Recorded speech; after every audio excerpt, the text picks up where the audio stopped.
What is up, everybody? Welcome to another episode of the LA Soccer Hub Show. My name is Gio Garcia. Today is Monday, September 26th. A lot going on, international break, a lot of different things going on. I had the opportunity of going to the Mexican national game against versus Peru. Had a good time there on Saturday. Was able to catch up with a bunch of friends, a bunch of people that I haven't seen. Obviously, there was also I think the media day was it Tuesday, Wednesday? I forgot what it was leading up to that week. So a lot going on, a lot of international games, leading up to the World Cup. This was Mexico's second to last game in the U.S., leading up to the final like farewell. And I think the next few games that they're going to play over on that side of the world, closer to Qatar. So yeah, it was good. It was good to be back at the Rose Bowl. Good to watch that. I know Saturday also that the LA Galaxy ended up beating the San Jose in the Cali Clasico. They won 3-2. I definitely want to talk about that. It's going to be a solo pod today. A lot going on, especially with this international break. Just wanted to get that out there. It's gonna be a quick and easy pod, not too much. I mean, just in the world of news. Obviously, I think LA Galaxy was the only team to play this weekend.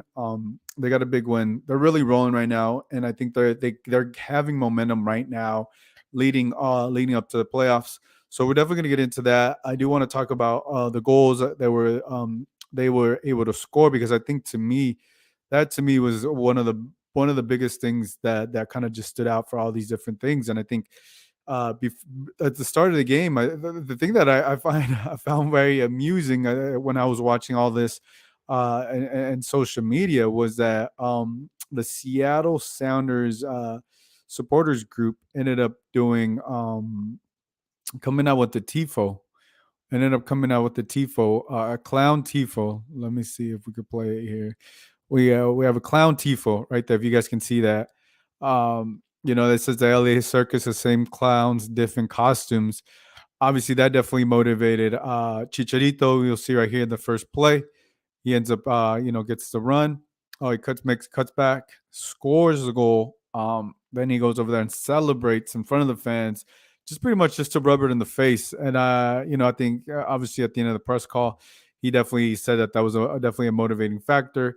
And we'll see right here. This is his second goal. Great pass from Efrain Alvarez. This is in the 69th minute. Chicharito makes a run. Anytime he's going to get the ball inside the box, you already know. And you see the celebration there. He was having fun with it. I just thought the whole thing, I just thought all that was just hilarious. And I guess whatever the San Jose Earthquake supporters were trying to do something, ended up backfiring to them, in my opinion. But I like this banter from fans, and I like it when players show out. And obviously, the Galaxy had fun with that. I know Chicharito ended up having fun with it. He was all over social media with it. So was the Galaxy's media team. They were all over social media. They were having fun. So I like this back and forth banter. Unless you're a San Jose fan, unfortunately, it did not work out. Did not work out in your favor. That ended up biting you back in the butt, because yeah, it's cool when it works out, but it's unfortunate when it doesn't. But some of the big things that stood out to me is you're seeing this Galaxy team now have fun and enjoy themselves. Look, it's back to back wins. They move up to what I think now they're in fifth in the standings, which is a big deal for this Galaxy team. Look, there's been a lot. It's been a roller coaster of a season for this team, and anytime you can get some momentum like this, especially heading into the playoffs, heading into this final stretch of games, it just speaks volumes of this team and where it's at. And I think to me, ever since the addition of Ricky Puig, I've seen a difference. And especially, I've said this week in week out, but I've seen a difference in that midfield. I've seen a difference in the ball movement. I've seen a difference, and Chicharito as well. He's getting more in service, and I think the games are very opening up. I feel like the team still needs to clean it up, but I'm seeing a different LA Galaxy team. There is still highs and lows, though. I will say there's still some of those highs and lows, but I think when you get back to back wins like this and you gain this momentum, I just think they need to cut down some of the goals, some of the mistakes that they could have potentially they could have shut out San Jose in this game. But obviously, what it was a penalty that led to Bond committing a penalty. And then, in the final minutes, San Jose ends up scoring in the 94th, 93rd minute, to make it 3-2. But I do want to get into this goal where I do want to get into Brugman's goal. because I believe now there's back-to-back games where he's scored a goal, and I think both of his goals have been from outside the 18, as we can see right there. This was an absolute golazo, just outside, like I said, just outside the 18. He's also a player that's helped out the LA Galaxy. You see him anytime you see a player of his caliber, if he could add to the tally sheet, just opens up the game. We'll see right there. And this play actually came from them stealing the ball from the San Jose defense. They weren't able to clear the ball. This lands perfectly to the midfield. I forget who passed him. Might have been Puig. But he gets the ball and he just rips it past the keeper.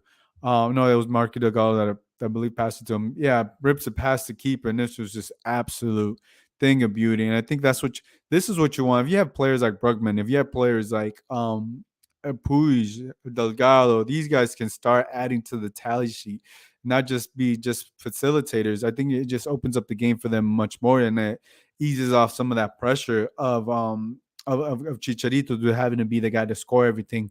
Because yeah, you didn't have Douglas Costa for this game because of his red card. So yeah, so I think I really like what I'm seeing from Brugman. I'm like what I'm seeing from the midfield. I've been loving seeing what I've seen from Ricky Puig, obviously. Yeah, so overall, as we continue to see how this Galaxy team will finish here in these last what is it, these last 2 games, this Saturday, I believe it's this Saturday they play against RSL. RSL is not going to be an easy team there to play with, because they're also looking to get into the playoffs. Right now, they're on the outside looking in. If we look at the standings right here, they're currently in eighth. Galaxy are in fifth. We'll bring this up a little bit more. Galaxy in fifth with 46 points. RSL in eighth with 43 points. By no means are they out. They get a win over the Galaxy. They're back in the mix. If Galaxy win, you have to imagine, depending what happens with Nashville, the Galaxy have 2 games left. Most of these teams in the Western Conference have 1 game left. So this bodes well for the Galaxy with everything going on. And I think what you see from this team, um, you gotta like it. I don't know. I'm liking it. I'm liking what I'm seeing. But I think if they're able to get this, if you beat RSL, you're guaranteed a playoff spot. I think that would put them at 49 points, depending what Nashville does this week. Let's see, who do they face this week? Who does Nashville face? They ended up facing the Houston Dynamo. So there's a bunch of things. You got the Portland Timbers as well. They're also that's a tough game. They're who are they? I believe they're playing LAFC at home. So there's Minnesota as well is also in 17th. So there's gonna be a lot of moving parts for this Galaxy team for this Western Conference. You could potentially have the Galaxy potentially host a playoff game after this up and down. But I think if they get this win against RSL at home, and if they get the win away on the road against the Houston Dynamo, that would be essentially, that would be 4 wins in a row for the Galaxy, if I'm not mistaken, going into the playoffs. And they can finish as high as fourth. I don't know about third. I think a lot of things would have to break their way. In these next 2 games. I mean, that's six game or 6 points right there for you. So I definitely I do see fourth. Um, Fifth is obviously a possibility, and also like sixth, seventh, and also potentially being out of the playoffs. You don't want to speak too soon, but I think this team is doing a great job so far. The one thing I want to say is the defensive end. I know Bond came out. Maybe if we just waited a little bit more, just clean those things up, because come playoff time, these teams are going to punish you. These teams are going to punish you, and you can't make mistakes from this, right? So, like, they face San Jose, who's the worst team in the league. They're going to face Houston Dynamo at the final game, second worst team in the Western Conference right now. So everything is going there. Is everything They got momentum to finish the season strong, finish the season momentum, and finish everything to being on top as well. And I think another stat I saw from the Galaxy Twitter, I think Joan Araujo leads the team in assists with 9 assists. That's spectacular. He's the one that had the assist to Chicharito in that first pass. He always seems to find. He's a player, to me. He's gotten better with his assisting. We knew some of his defensive skills and what he could produce. Obviously, he wasn't able to get called up to the Mexican national team. I think I know. Speaking with him at the start of the year, I know that was something that was one of his big goals. It looks like he will not be going to Qatar. Obviously, we also know Chicharito's not going. But regardless of that, these two players are very talented players. These two players are very key players for the LA Galaxy, and these two players are can make the difference for him between winning and losing. And I know Joe Araujo will continue to grow his game, continue to add those things, but I think if he continues to add those assists, and he just has a knack for finding Chicharito and putting the ball where it's supposed to be. And I think that doesn't get enough credit because I know when he was first coming up, those were some of the things he struggled with. Now he seems to be more consistent with. I know he may get critiqued sometimes from some of the defensive mistakes and all that, but I think that you at least hope will get better with time, and especially when it comes playoff times. You expect the best out of him with his assisting, with his defensiveness, and all that in between. Um, Another player I want to talk about was Efrain Alvarez. Man, he had that solid pass with Chicharito, and I think if he's able to get more of this consistent minutes, and he's able to get involved in the game in that way, I think it will, whether he's coming off the bench or whether he starts, because right now I believe he'll just be coming off the bench. But if he's able to impact the game that way and do those things for this LA Galaxy, I think that's another way for him to have a role, a solid role within this team, because right now it looks like obviously the midfield's strong. Ricky Puig, Brugman, Mark Delgado.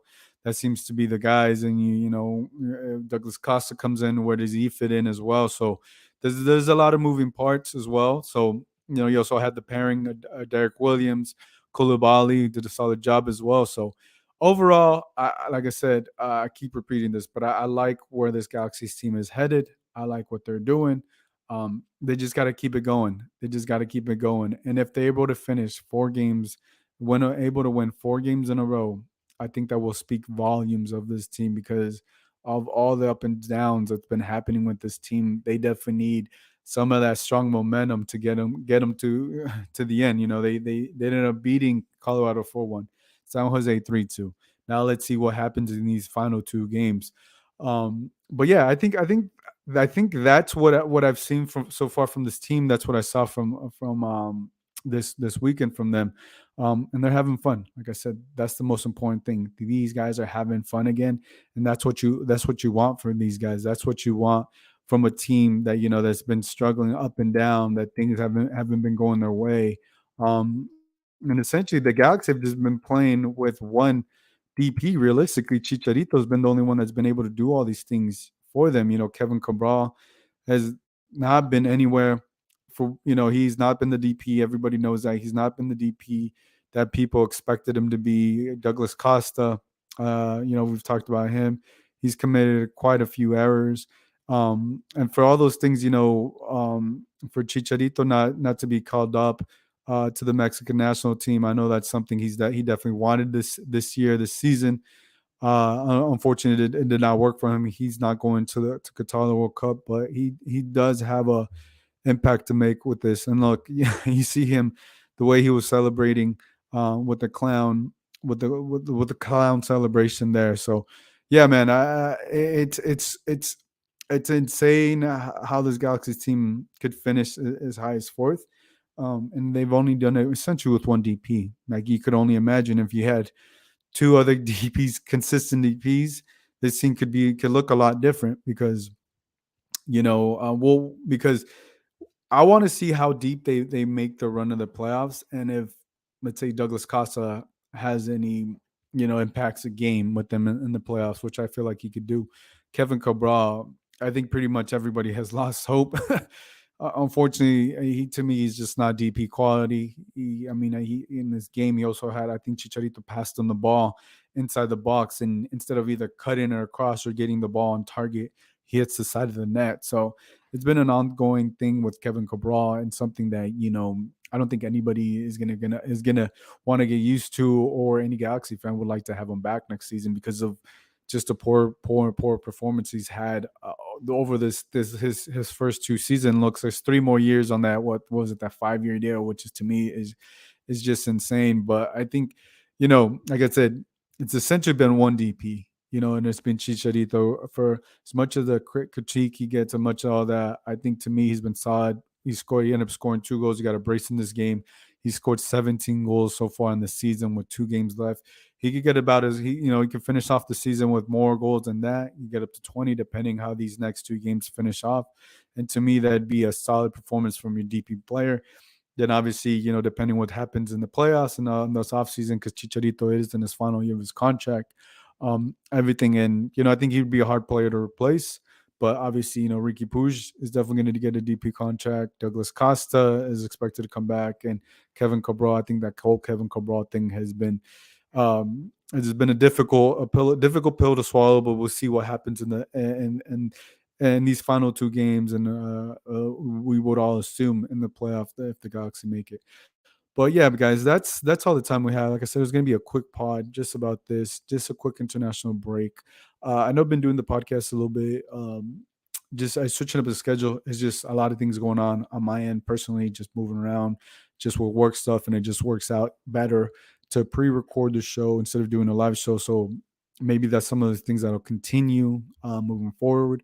But I'll just see, because I do like having the live shows. I do like interacting with you guys. But those of you guys that are watching this or listening to this, just send me a DM on the Instagram or Twitter, whatever. Get me in touch if you guys have any questions or anything like that. But that's going to wrap things up for this episode. And we'll catch you